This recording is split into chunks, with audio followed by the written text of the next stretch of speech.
सत्प्रेम सिंधु मकरंद रसोग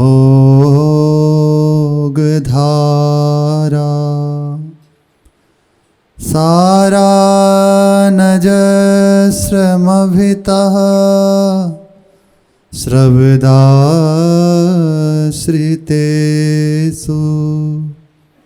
श्रीराधिके तव कदा चरणारविंदम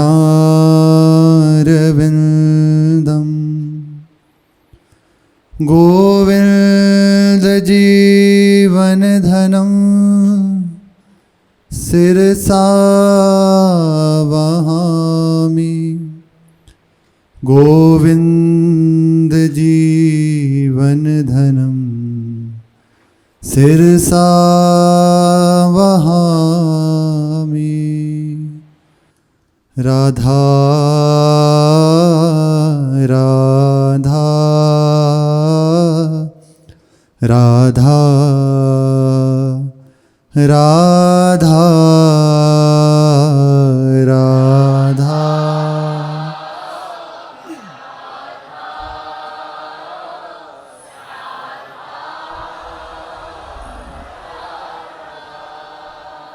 राधा राधा राधा राधा राधा राधा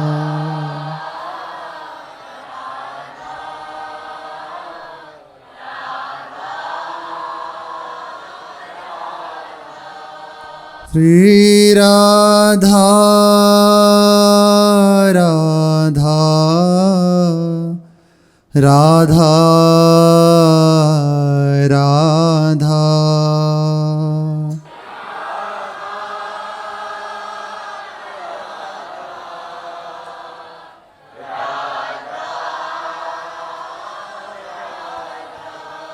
श्री राधा राधा राधा राधा राधा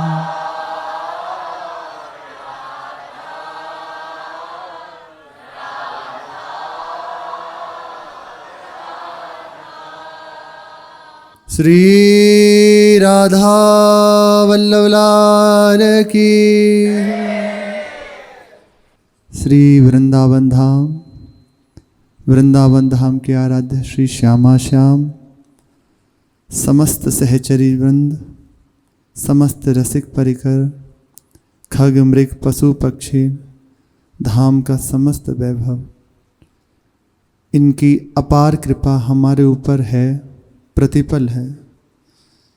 अब इनकी करुणा का, इनकी कृपा का, अहेतु की कृपा का हमें अनुभव हो, और ये अनुभव महापुरुषों की आज्ञा से, उनकी करुणा भरी दृष्टि से, उनके अनुसार अपने जीवन को बना लेने से, जैसे वो आज्ञा कर रहे हैं रहनी गहनी, वैसी कर लेने से सहज में होने लगती है, क्योंकि कृपा है। अब बस उसका अनुभव करना है। परम पूज्य श्री राधा बाबा आज्ञा कर रहे हैं, वास्तव में आवश्यकता है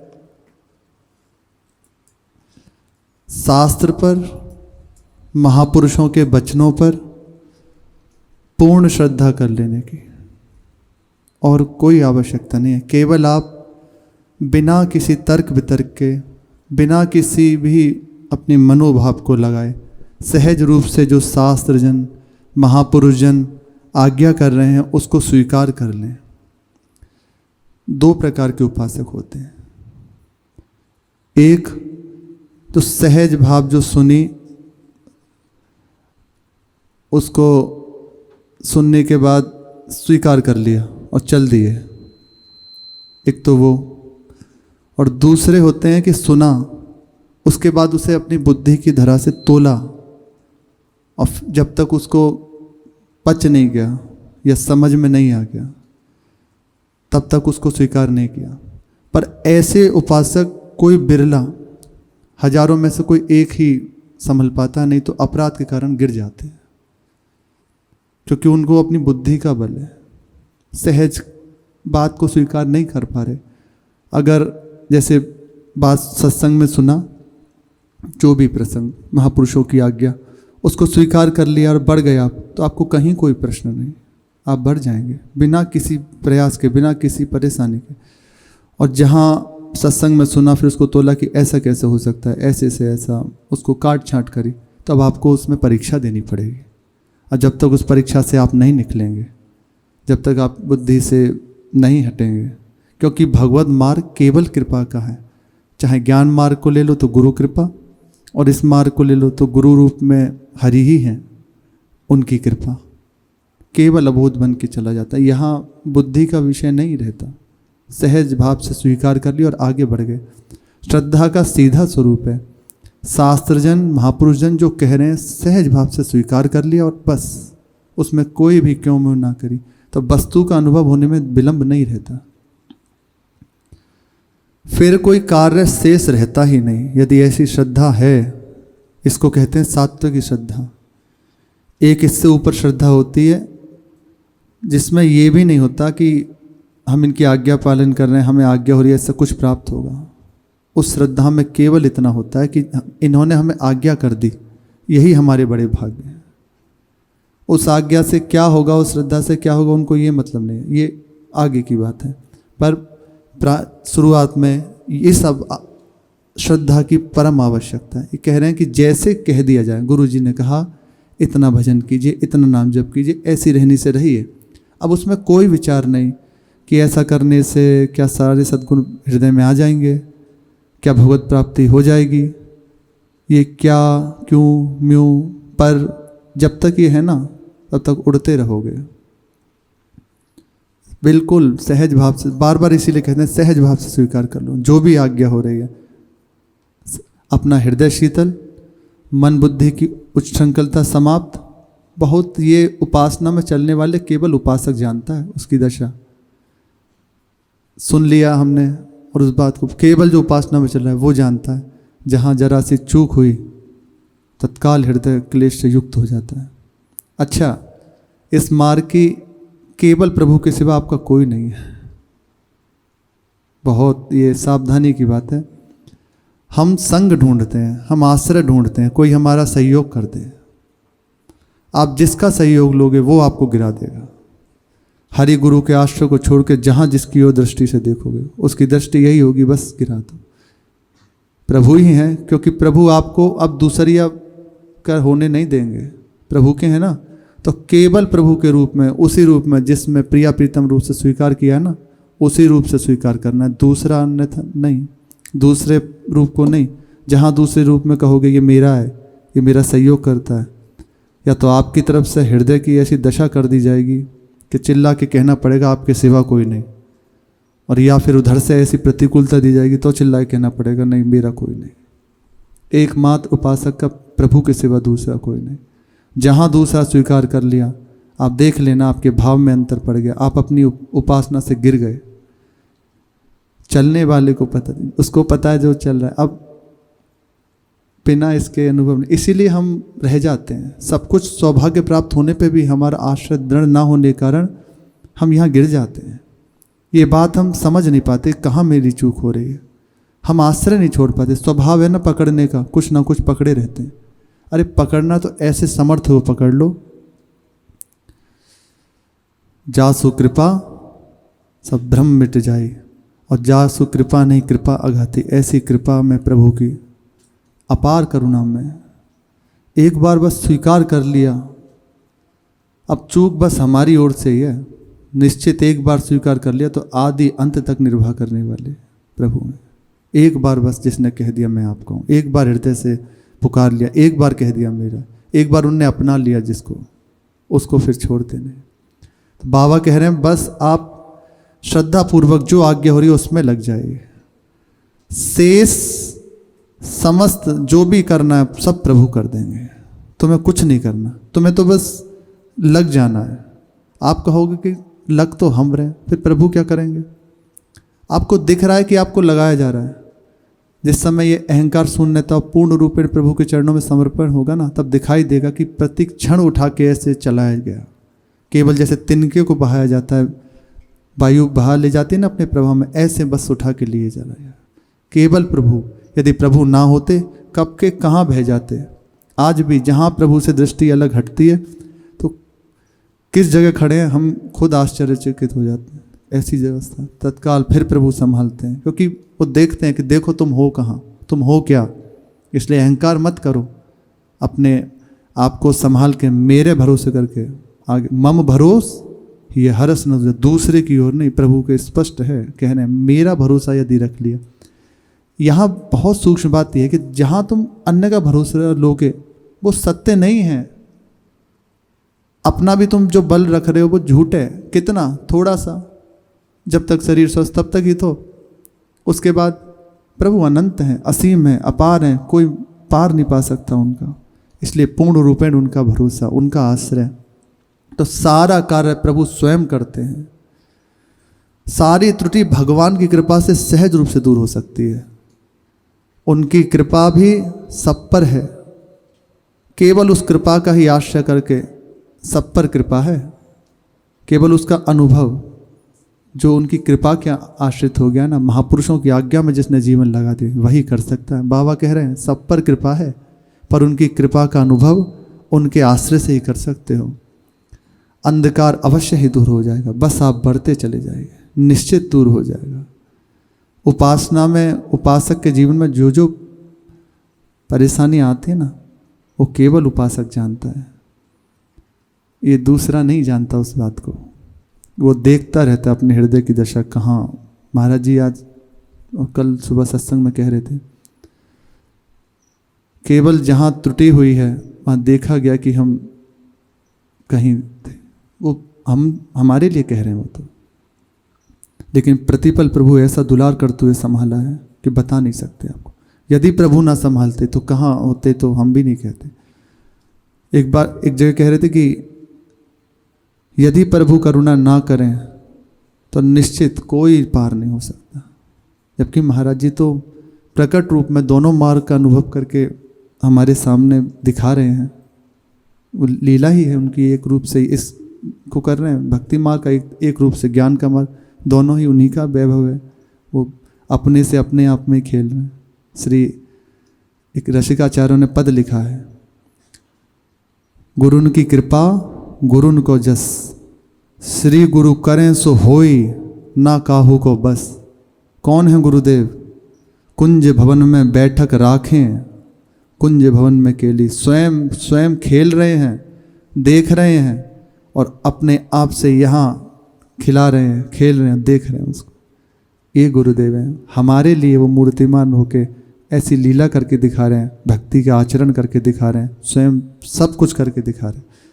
वो कह रहे हैं कि देखा जीवन में जहाँ कहीं चूक हुई वहाँ मेरी ही थी, लेकिन प्रभु की ओर देखा तो बस संभालते हुए देखा। यदि प्रभु करुणा ना करते तो नहीं संभल पाते। पूर्ण रूपेण अपने बिल्कुल इस बात को हटा के प्रभु के भरोसे हो जाए जीवन। ये भरोसा ही उपासना की उपलब्धि है। सब सार की बात है पूर्ण भरोसा। जहाँ पूर्ण भरोसा हुआ फिर स्पष्ट रूप से करते हुए कुछ नहीं होता। वो कर रहा है पर कहीं नहीं, भरोसा बस प्रभु के चरणों का। सूरदास जी महाराज जिस समय अंतिम क्षण है उस समय कह रहे हैं, भरोसो दृढ़ इन चरण केरो, श्री वल्लभ नख चंद्र छटा बिनु, सब जग माँ ही अंधेरो। भरोसो दृढ़ इन चरण, केवल एकमात्र प्रभु का भरोसा, हरि का भरोसा। इनकी आज्ञाओं का पालन कर निश्चित बहुत जल्दी ये जो अंधकार हमारे हृदय में छाया है ना, यही है, हट जाएगा और दिव्य प्रकाश हो जाएगा। जैसे जैसे इन महापुरुषों का जीवन है सहज रूप से हमें भी दिखाई देगा, हमारा भी वही जीवन, क्योंकि प्रभु हमारे हैं। वही प्रभु तो हैं इनके संग लीला करने वाले, वही प्रभु हमारे हैं, हमारे साथ भी खेल रहे हैं, चलते हैं। जैसे प्रभु इनको सुख दे रहे हैं, इनके हृदय के अंधकार का नाश होकर कैसे प्रभु इनको दुलार कर रहे हैं। परम पूज्य श्री ब्रज की विभूति, महान ब्रज मुकुटमणि श्री पंडित रामकृष्ण बाबा का चरित्र, ऐसे महापुरुष हैं कि केवल इनको साक्षात्कार करना नहीं पड़ा, इनको प्रभु से मिलने के लिए कोई अलग से प्रयास नहीं करा, यहाँ विराजमान होकर केवल सबको सुख देने के लिए प्रकट में रहे। अपने लिए साधन भजन की बात नहीं, यहाँ रह के अनेकों साधक अनेकों उपासक केवल भगवत प्राप्त हो जाए, इसलिए बस मूर्तिमान होकर विराजे रहे। इनके पितामह हैं श्री दादाजी, राजस्थान के कामठ ग्राम में रहते थे इनके दादाजी, और रामानुज संप्रदाय के वैष्णव उनके अनुयायी थे, और नारायण कवच में सिद्ध इनको सिद्धि प्राप्त है। सभी शास्त्रों का उन्हें अच्छा ज्ञान इनके नाना मतलब दादाजी। जयपुर के महाराज श्री राम सिंह जी उनके गुणों से इतने मुग्ध हो गए, इतने ज़्यादा प्रभावित हुए, उनको अपने स्टेट अपने पास ही बुला लिया और अपने पुत्र को शिक्षा देने के लिए कहा गया कि आप यहीं रहिए, नियुक्त होकर इनको शिक्षा दीजिए। ठाकुर श्री गोविंद देव जी का मंदिर है, वहाँ रहिए। उनके लिए सुंदर एक घर का निर्माण कराया और 2 गांव की जागीर उनके नाम कर दी राजा ने, इतने प्रभावित हुए। जयपुर में उनके एक पुत्र का जन्म हुआ जिनका नाम हुआ श्री लक्ष्मी नारायण। ये श्री पंडित रामकृष्ण बाबा के पिताजी। लक्ष्मी नारायण जी थोड़े ही समय में सर्वशास्त्र में व्युत्पन्न हो गए, सारे शास्त्रों को बहुत जल्दी से कंठस्थ कर लिया, सर्वगुण संपन्न। और ऐसे भक्त के अंदर दिव्य आकर्षण होता है, प्रभु का भाव है ना, साक्षात प्रभु ही उसके हृदय में खेलते हैं। तो ऐसा उनका स्वभाव, ऐसे आचरण कि पिताजी मुग्ध, जो देखे मुग्ध हो जाए। लेकिन ज़्यादा दिन तक ये आनंद रहा नहीं पिताजी को, श्री लक्ष्मी नारायण जी के पिताजी को। ये देखकर कुछ ही समय बाद भगवत धाम में चले गए, शरीर शांत हुआ। अब लक्ष्मी नारायण जी अकेले रह गए, उनकी माता जी लक्ष्मी नारायण जी बस। इनके हृदय में भगवान राम की प्रीति बढ़ी, ये भगवान राम के उपासक थे। इतनी प्रीति बढ़ी कि एक दिन घर बार छोड़ के बिल्कुल जंगलों में चले गए प्रभु के वियोग में, राम जानकी के दर्शन करने के लिए। ऐसा वैराग्य बड़ा कि ना विवाह आदि कुछ नहीं, केवल प्रभु के लिए निकल पड़े घर छोड़ के। तो प्रभु आए, घोड़े पर 4 भाई पधारे, श्री राम लखन भरत जी और शत्रुघ्न जी घोड़े पर विराजमान होके आए सामने और देखा, आज्ञा करी तुम जाओ वापस, जाकर विवाह करो। आज्ञा स्वीकार करी, जैसी आपकी राजी प्रभु। प्रभु की आज्ञा, प्रभु की इच्छा, बस अपने जीवन को यहाँ प्रकट रूप से दिखाया जा रहा है। तो जैसे महापुरुष जन बता रहे ना, प्रतिपल प्रभु संभालते हैं, उनके हाथ में जीवन की डोर हो गई ना, अब चला रहे हैं वो, ऐसे चलो ऐसे चलो। तो यहाँ देखो विवाह की आज्ञा कर रहे हैं, क्या विवाह जाके करो। क्यों? एक महान भक्त का प्रादुर्भाव होने वाला है जो विश्व का मंगल करेगा। आज्ञा हुई और आ गए, घर वापस आ गए। उनके दर्शन हो गए क्योंकि हृदय में उनके दर्शन की लालसा थी, आ गए। अब विचार करने लगे कि विवाह, तो महाराज जो राम सिंह जी थे जयपुर के, उनको बताया। वो मिले और वो स्वयं उनके लिए विवाह के लिए ढूंढने लगे कि कौन कन्या होगी जिससे इनका विवाह हो, शुभ लक्षणा। भगवान रामचंद्र ने श्री गोविंद वल्लभ कुल के एक परिवार में स्वप्न दिया। अब प्रभु ही देखो कहा है कि विवाह करो, तो व्यवस्था भी स्वयं करना, किससे विवाह करना। तो वल्लभ कुल में कहा स्वप्न देकर कि आप अपनी पुत्री का विवाह इनके साथ कर दीजिए, श्री लक्ष्मी नारायण जी के साथ। जो ही ये आज्ञा मिली, उनका नाम कमला देवी था। आज्ञा मिली और उनका विवाह उनके संग कर दिया गया। कुछ समय बाद 1914 भाद्र मास में श्री कमला देवी ने एक पुत्र को जन्म दिया जिनका नाम हुआ राम प्रताप। यही श्री पंडित रामकृष्ण बाबा के नाम से आगे जाने गए। ऐसी अवस्था बचपन से ही प्रभु से गाढ़ प्रीति। हौले हौले इनकी उम्र बढ़ने लगी माता पिता के संरक्षण में ही। जन्म कराना ही प्रभु का लक्ष्य। इसमें कह रहे हैं कि कदाचित प्रतापी श्री राम प्रताप का जन्म कराना ही था श्री रामचंद्र जी का लक्ष्मी नारायण के विवाह की योजना।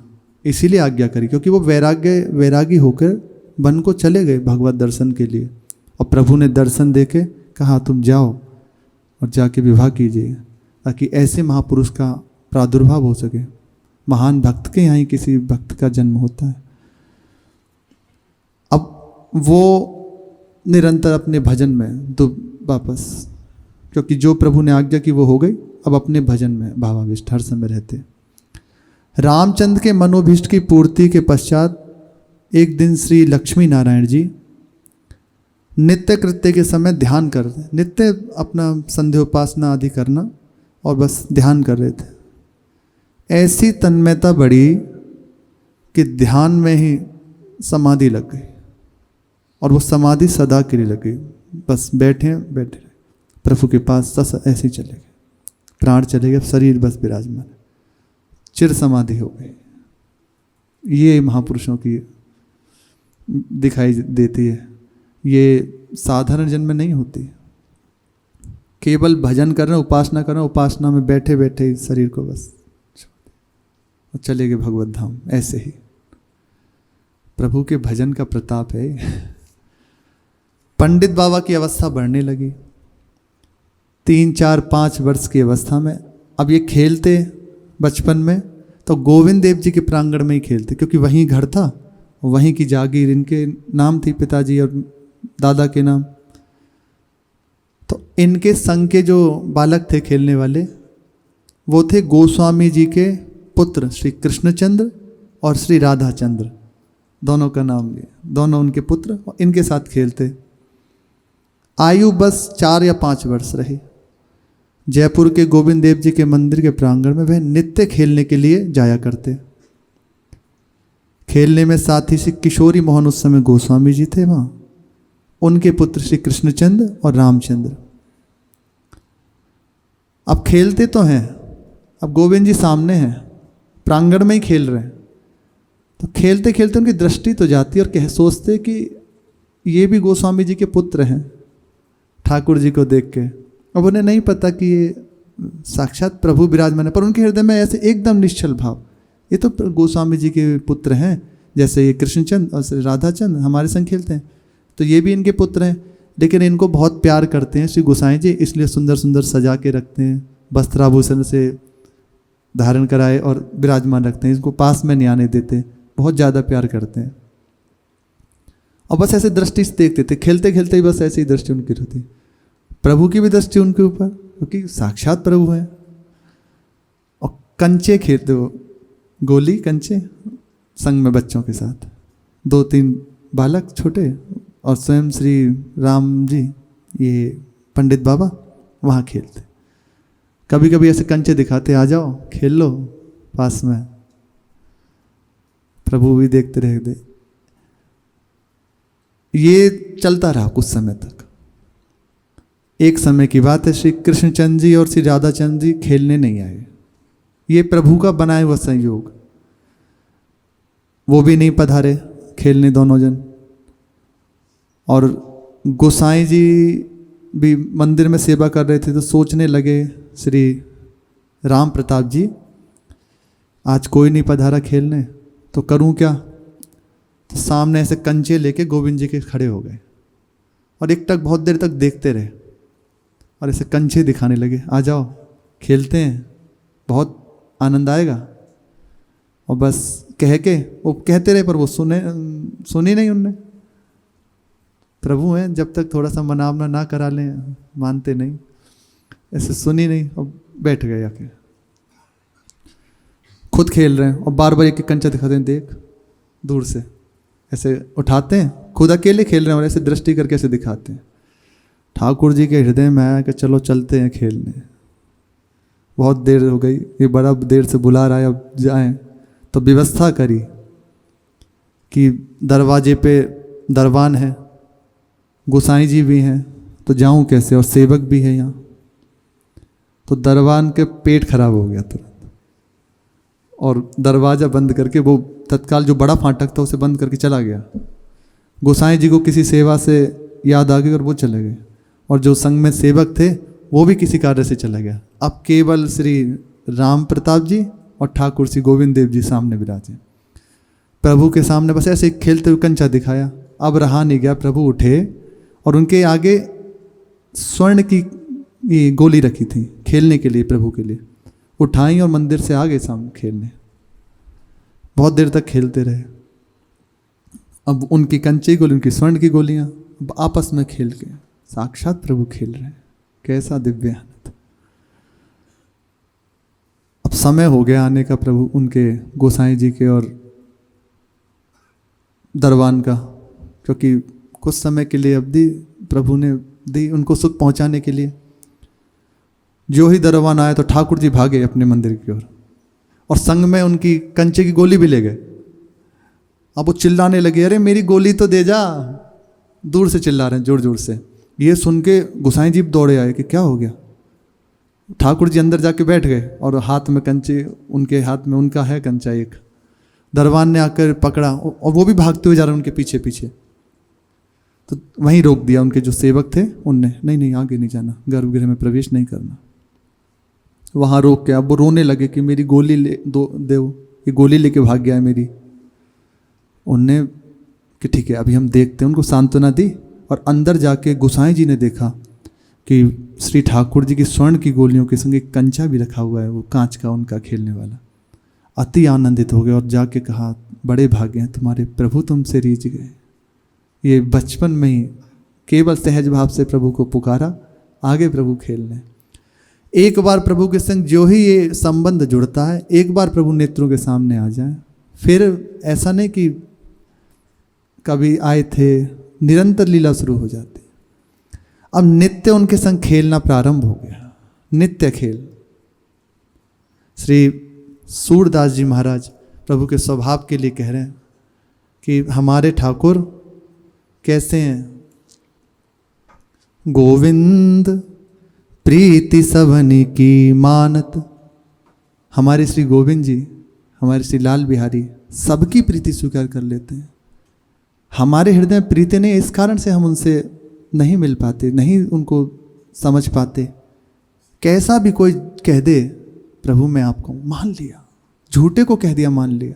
गोविंद प्रीति सबनी की मानत, जिहि जिहि भाई करत जन सेवा, अंतर की गति जानत। जैसे वो ये नहीं देखते कि तुम बहुत अच्छा बना के कर रहे हो, केवल हृदय के ऊपर भाव, ये भाव से कर रहा है, मेरा है बस, इस पे दृष्टि प्रभु की रहती है। सबरी कटुक तीखे फीके, बेर तज मीठे, चखी गोद भरी ल्याई। स्वयं चक चक के लाती है ना मैया, अरे मीठे होंगे प्रभु को पसंद आएंगे। जूठन की कछु संक न मानी, भक्ष किए सत भाई। लक्ष्मण जी सहित उसको पाया। संतत भक्त मीत हितकारी, श्याम विदुर के आए।